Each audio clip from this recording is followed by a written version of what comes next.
Hola, ¿qué tal compañeras, compañeros? Muy buenas tardes, espero que se encuentren muy bien. El día de hoy vamos a iniciar con una nueva temática de esta unidad que iniciamos la sesión anterior, que se refiere al auge de la revolución industrial y el nacionalismo. Y específicamente hoy vamos a revisar dos subtemas importantes. El primero es el ciclo de las revoluciones nacionalistas europeas, qué es y cómo influye en el desarrollo artístico del periodo, y el historicismo arquitectónico, características y principales referentes europeos. Por ahí veremos el caso del historicismo en Estados Unidos, el primer gran antagonismo de la restauración, y por ahí hablaremos de una tipología arquitectónica importante que comienza a despuntar o a enfatizarse justamente en el siglo XIX. Bien, pues vamos a iniciar. No hablaré mucho de esta fotografía porque más adelante hablaremos de este edificio de Londres. Y para entender la arquitectura de este tipo de edificios, vamos a entender primero el contexto histórico del momento. ¿Ok? Bien, es importante entender que después de la Revolución Francesa, a finales del siglo XVIII, esta lucha por establecer, por concluir, terminar el llamado régimen, el antiguo régimen, terminar con una monarquía absolutista y dar paso a ideas liberales, a ideas democráticas, republicanas, la idea de una constitución, la idea de los derechos civiles, etcétera, etcétera, etcétera, va a llevar a un conflicto que durará bastantes años en Europa, y se le va a conocer a este periodo el ciclo de las revoluciones nacionalistas o liberales. ¿Qué significa eso? De forma muy general, los grupos políticos de los diferentes eh, reinos, de los diferentes imperios europeos, se van a dividir en dos grandes grupos: los liberales y los monárquicos absolutistas. En los liberales encontramos tanto monarquistas moderados o parlamentarios como los republicanos. O sea, encontramos estas personas que siguen estos preceptos, estos ideales de la ilustración, en donde encontramos dos variantes específicas: aquellos que creían en la monarquía como la forma adecuada de gobierno, según nos decía Montesquieu, o la república. Tener a una persona, un presidente, al cual la nación le confiere facultades para que éste los gobierne y regule la vida en sociedad. O la monarquía, una monarquía moderada, una monarquía limitada parlamentaria, que regule la vida en sociedad. Mientras que del otro lado vamos a encontrar a los conservadores, y estos conservadores se les relaciona con la idea de la monarquía absoluta. O sea, estos aspectos tradicionales, estos aspectos de tener un monarca legitimizado por la religión, en el cual tuviera un poder absoluto, que hiciera y deshiciera. Bien, en Europa, durante los primeros décadas del siglo XIX, vamos a encontrar luchas constantes entre aquellos que simpatizaban con las ideas liberales y aquellos que simpatizaban con las ideas monárquicas absolutistas. Específicamente, van a existir tres imperios que van a simpatizar con la monarquía absolutista, que será Prusia, Rusia y Austria. Estos tres formarán la llamada Santa Alianza, mientras que los demás imperios, específicamente Gran Bretaña, Francia y España, van a simpatizar con las ideas liberales. Esto va a generar una serie de revoluciones. Por ejemplo, en España en 1820, la Santa Alianza buscó intervenir en el gobierno español para que al final este gobierno liberal terminara y se instaurara una monarquía absolutista. Sin embargo, al final no se logró e inició algo que se llamó el trienio liberal, que habíamos mencionado anteriormente, en donde se generan varios cambios sustanciales en España, y entre ellos es que se suprime la figura del virrey y ahora se da pie al jefe de gobierno, a un gobernador representante del rey, lo cual va a coincidir con la independencia de México, Don Juan de Donojú, el plan de Iguala, etcétera, etcétera, etcétera.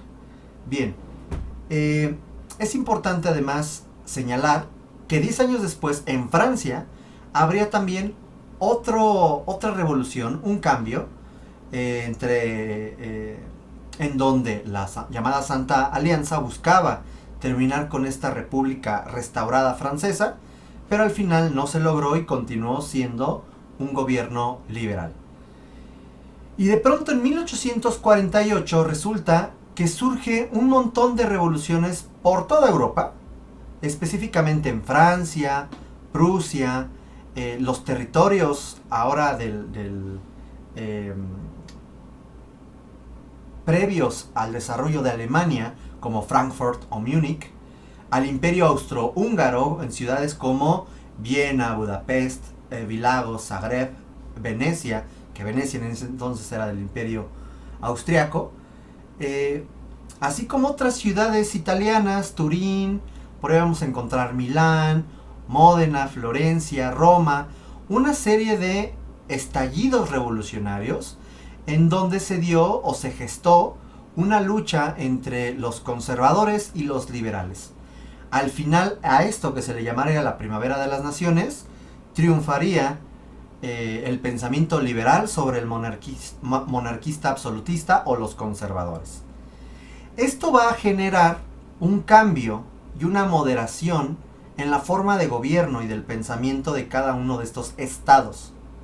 Y surge algo muy importante, un concepto fundamental para el siglo XIX, que es los estados-nación, que ya habíamos platicado.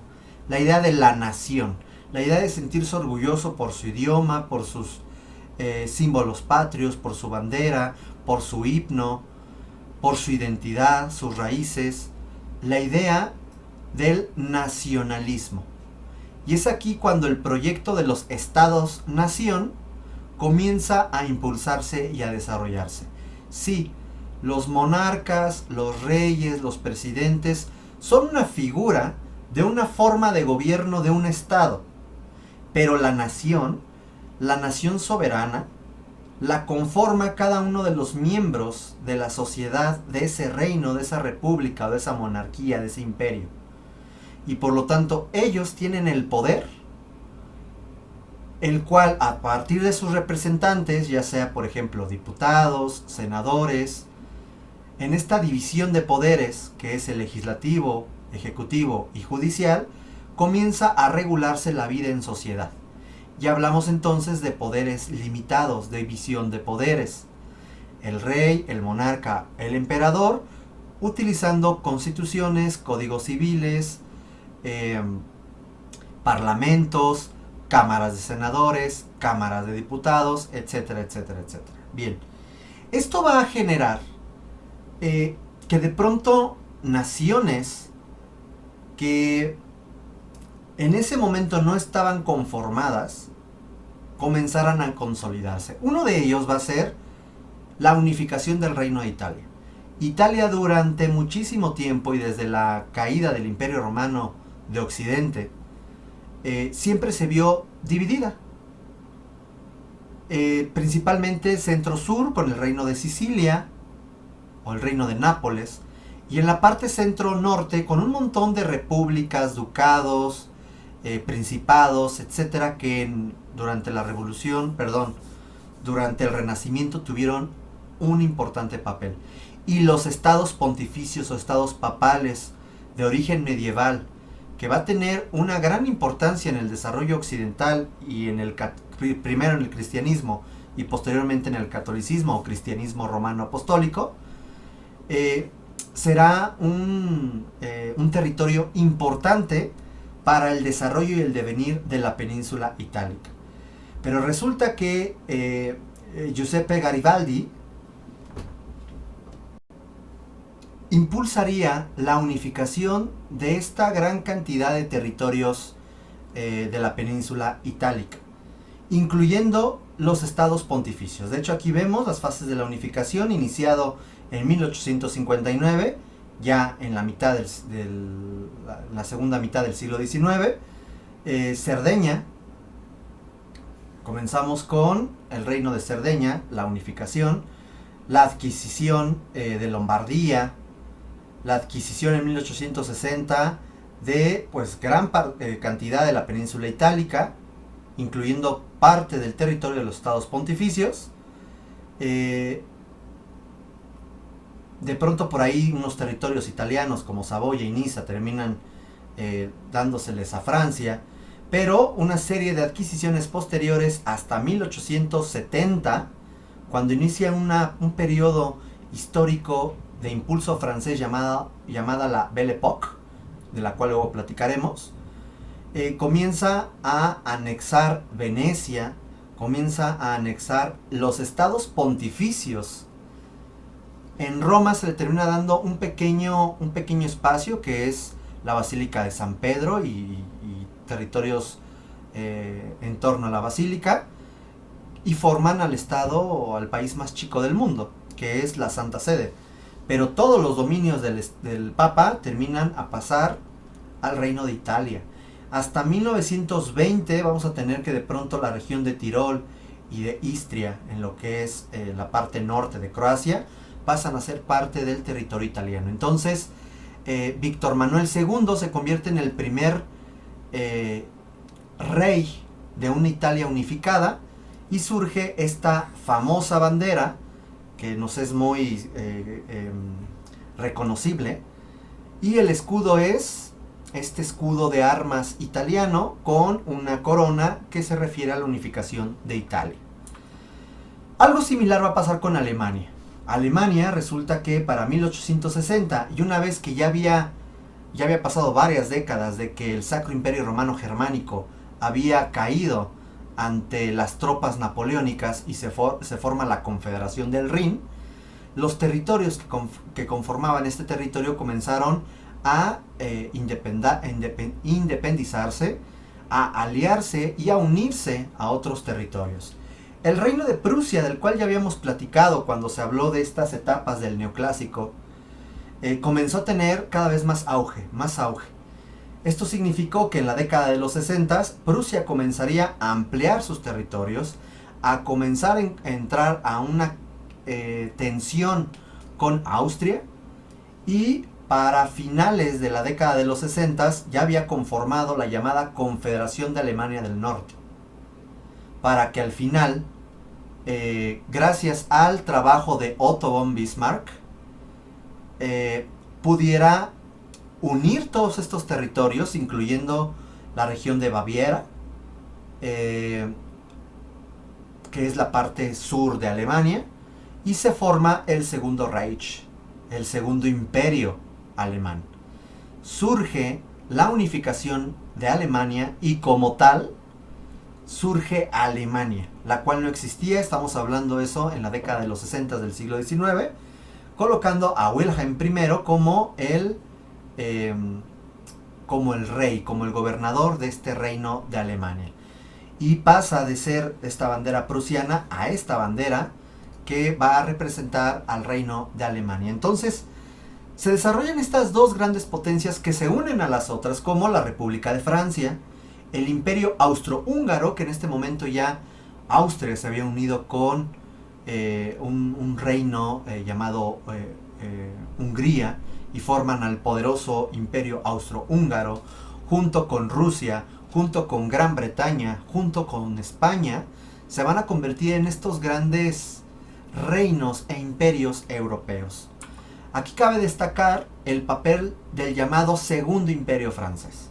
Ya habíamos hablado de este primer imperio francés con Napoleón Bonaparte como gran líder y gran figura de esta consolidación de la Revolución Francesa, que al final terminaría perdiendo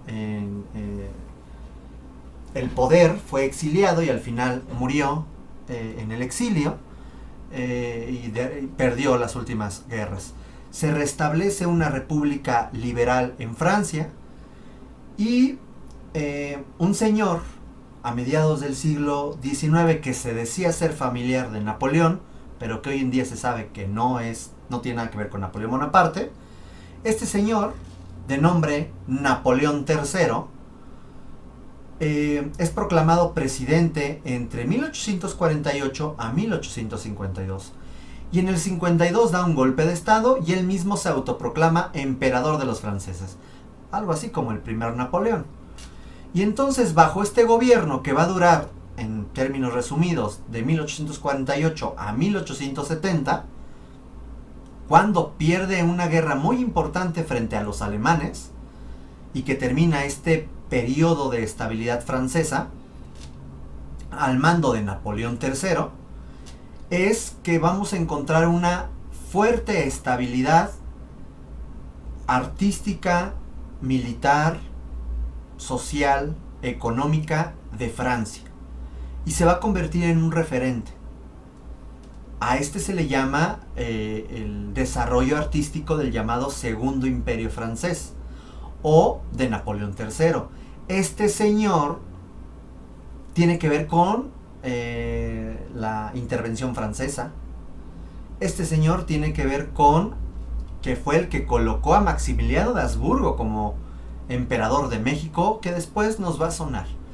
Resulta que Napoleón III quería buscar recuperar territorios en América y contrarrestar el crecimiento desmedido de los Estados Unidos de América, y vio a México como una posibilidad. Pero eso es otra historia.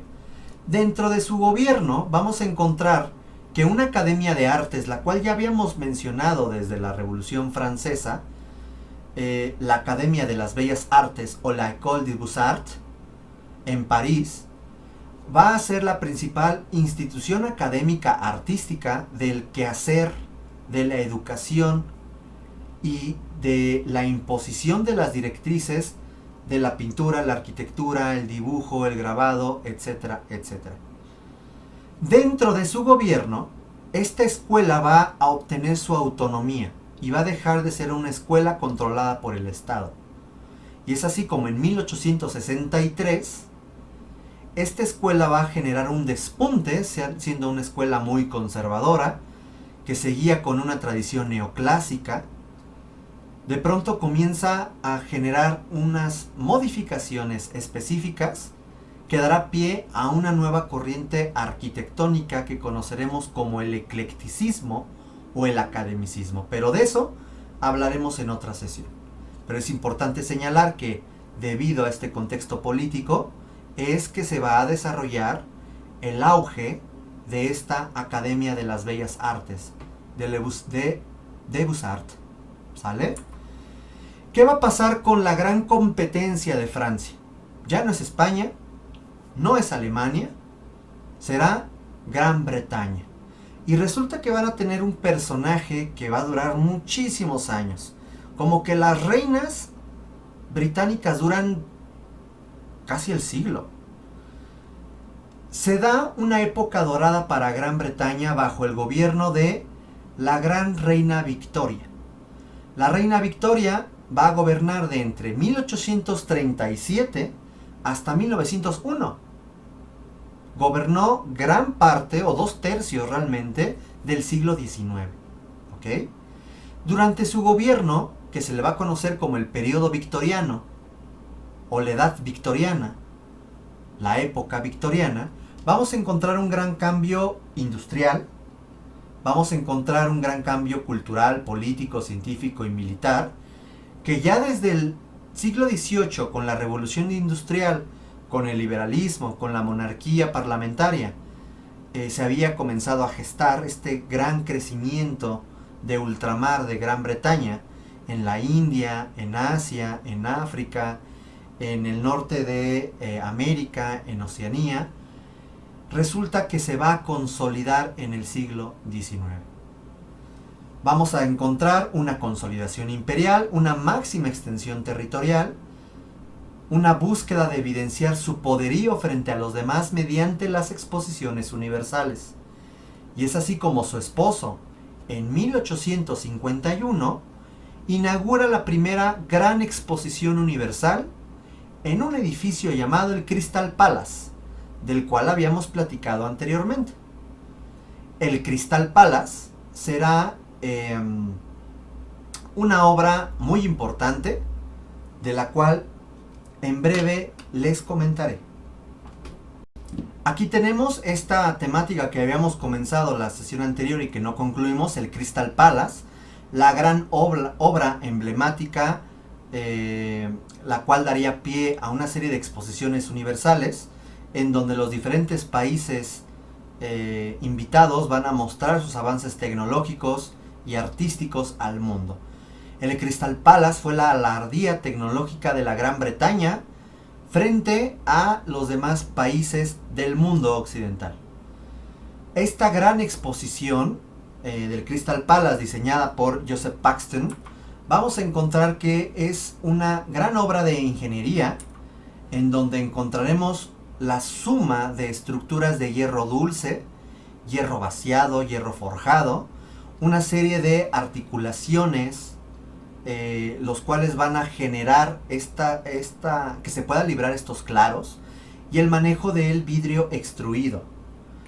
De forma muy general, esta gran construcción de 563 metros por 124 metros de ancho y 34 metros de altura tendrá un aproximado de 3.300 columnas, 3.300 ductos de drenaje, 2.224 vigas principales de hierro, 39 kilómetros de canalones de madera, 3.800 toneladas de hierro fundido o vaciado, 700 toneladas de hierro forjado, ya saben, aquel que le daban forma con martillazos, y 8.612 metros cuadrados de vidrio. Era literal el gran palacio en el cual sería la sede de esta exposición universal de 1851. ¿Sale?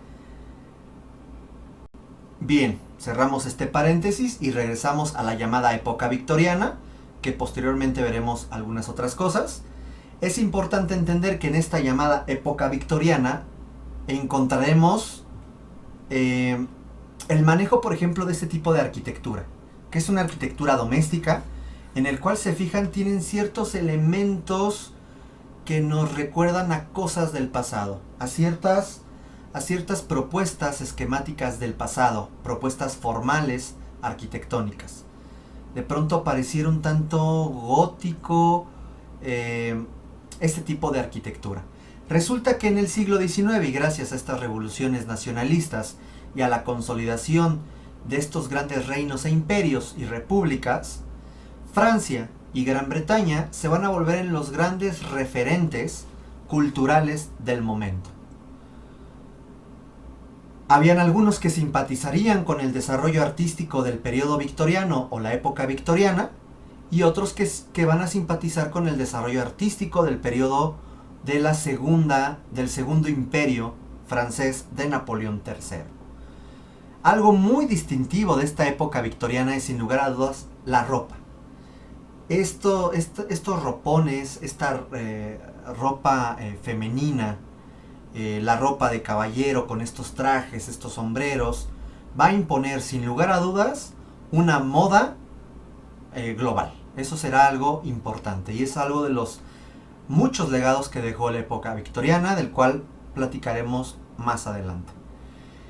Dentro de este contexto se va a desarrollar, dentro de las artes, específicamente el arte pictórico, algo llamado el romanticismo.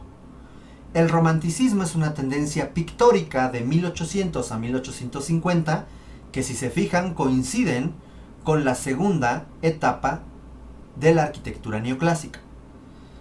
Ya no podemos hablar de una arquitectura romántica, no existe la arquitectura romántica, pero sí existe una arquitectura influida por el romanticismo pictórico. El romanticismo se va a desarrollar paralelamente tanto en Alemania, en los estados alemanes, como en Gran Bretaña. Vean cómo de pronto es una propuesta o contrapropuesta a la influencia neoclásica generada por Francia.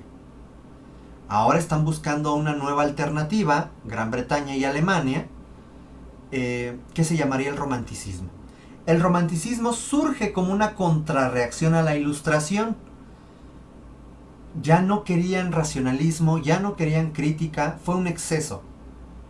Y también como una contrarreacción al neoclásico. Si se fijan en el trasfondo existe este pique político entre Francia y Gran Bretaña, al fin y al cabo. Por lo tanto, como toda gran tendencia va a tener un exceso o un agotamiento de este modelo y se van a buscar nuevas alternativas que rompan o que sean subversivas a este esquema artístico manejado, ¿no? Que será el romanticismo. Va a tener un gran impacto en la literatura y la pintura y tendrá una tendencia que idealiza y se va a centrar en los sentimientos del ser humano.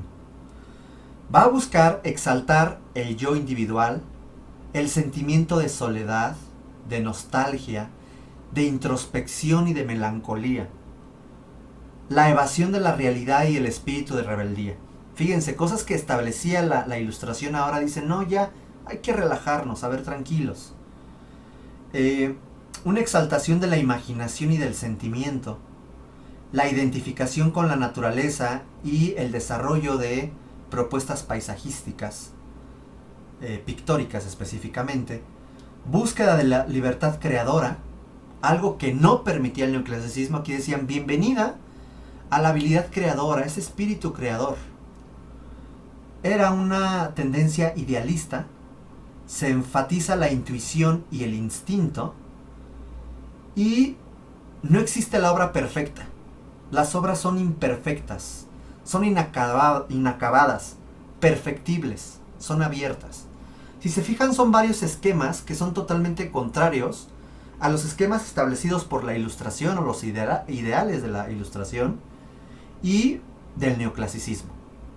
Y es así como esta tendencia del romanticismo, que no tiene que ver con amor y con flores, no va por ahí, sino va con la idea de exaltar sentimientos, emociones, nostalgia, melancolía. Surgen pinturas como por ejemplo esta que se llama El caminante sobre el mar de nubes, de Caspar David Friedrich, de 1818, que es muy conocido, ¿no? Esta idea un poco como atemporal, que te genera una intranquilidad de una persona que está viendo un horizonte con neblina, con algunos paisajes agresivos en cuanto al tipo de rocas que se alcanzan a identificar, y que te habla de una persona que está como en un estado de introspección, de melancolía, en un estado pensativo, en un estado de soledad, muy diferente a lo que se planteaba en el neoclásico. Una pintura muy característica, la de Gustave Courbet de 1845, donde nos pone esta propuesta del desesperado. Vean la expresión del rostro de desesperación, lo que nos está generando a nosotros como espectadores de esta obra. Vamos a encontrar otras variantes como Theodore Géricault con la balsa de la Medusa, con temas históricos, dramáticos, mitológicos.